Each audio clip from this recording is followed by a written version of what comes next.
Evening all. So we're just going to continue the final bit of our looting of this mining transport, and then we're going to head back to base.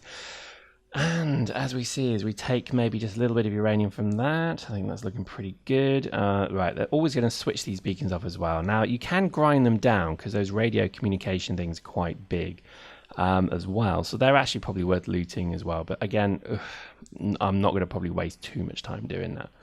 As with these bits obviously float away, I think I'm more kind of keen to get this thing going, really. I think, we've had our fill of it. We're done with it. We cast it aside like a used soggy tissue, and I think now the time has come to, get away. Anyway, yeah, I think it is a funny thing because you can get really caught up with how you do the looting of these things, and it is good fun, I must admit.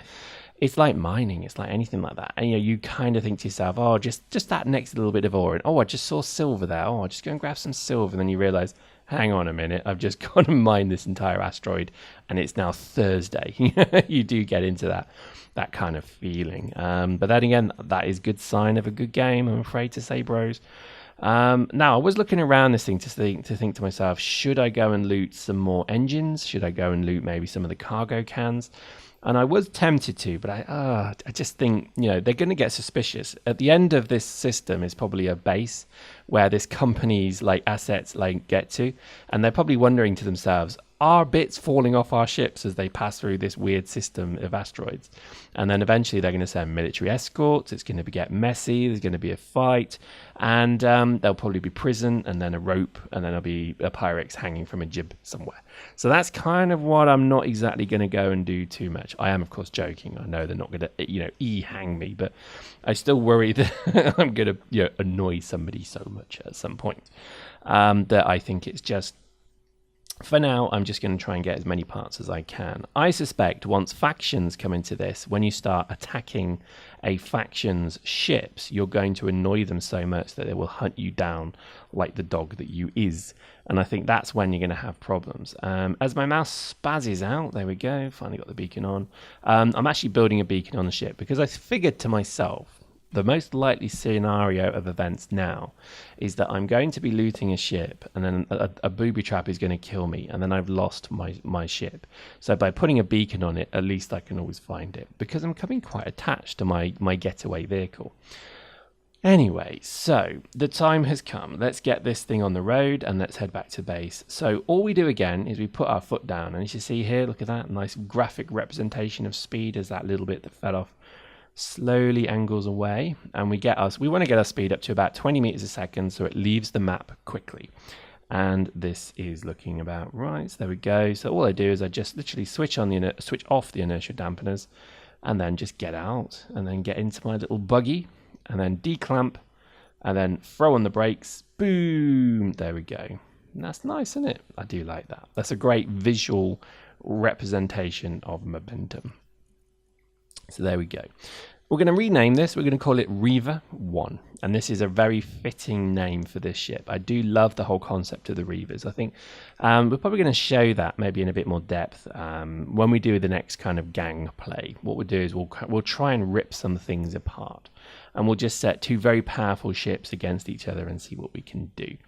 But there we go, another successful looting mission. Not as profitable this time, but again, it was only because I didn't want to spend forever doing it. I think the reality is I've got a massive stockpile of items now, and I think really the next step for me is to start using up those items. So it's going to be to build a few more inventions, it's to build a few more fighters. I think certainly I need to really start looking at the flagship a bit more objectively. I think I need to start building conveyors into some of these systems as well, so that then there can be this conveyance of materials to and from the ships. I really can't wait for that. I think to me that's going to be incredibly interesting to see how that works. Really interesting. I'm being totally serious, because I like the idea of the automation of the game. And if you've ever played things like the Tech Hit mod for Minecraft, you'll know what I mean. That ability to kind of really build systems and engines and mechanical linkages and things like that is really, really interesting to me. So I'm looking forward to that. As we approach the mighty flagship, all repaired, you'll notice. No more damage since I parked it under this goddamn asteroid. That worked. I'm quite pleased to say that worked. We then are back to our base. And I think really one of the key things that I'm quite curious to sort of play with now, I think is going to be, I think, how we then interact with the ship system. So, for example, the refinery at the moment still isn't right. It works, there's nothing wrong with it, but it shouldn't be at the bottom of the ship. This should be the living section, and behind the engines should be then a mining module that then has all of the mining information, the mining systems, and then a proper docking bay as well.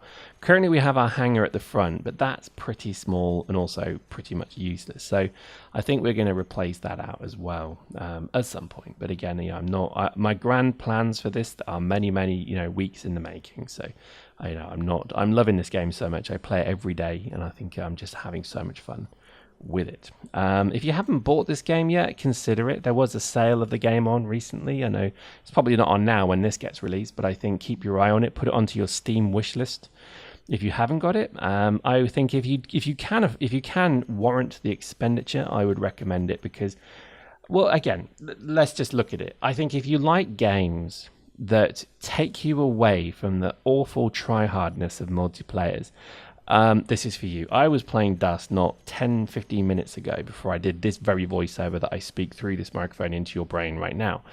I was playing Dust and I got like 15 mails from the enemy team all calling me a scrub or tryhard, oh, why did you bring a tank in? And it was, and I just sort of sat there and I just did this kind of mental pause in my brain, like I sighed.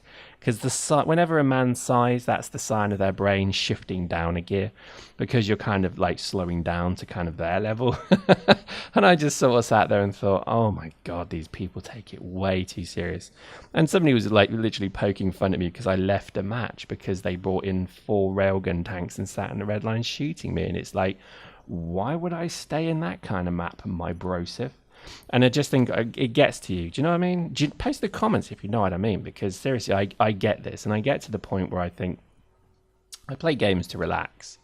And yes, you can have competitive venture between two parties and you can have fun doing it, but a lot of the time so many people just want to play games to win. They don't care if they cheat, they don't care if they do it through shit tactics, they don't care if it's an absolute stomp of one side or the other. As long as they win, that's all that matters. And I think that's a real indictment of today's society, is that so few people want to enjoy life and work at something together, rather than, even if you're competitors, that having a good fight in a game is more fun than just stomping somebody who can't stand up.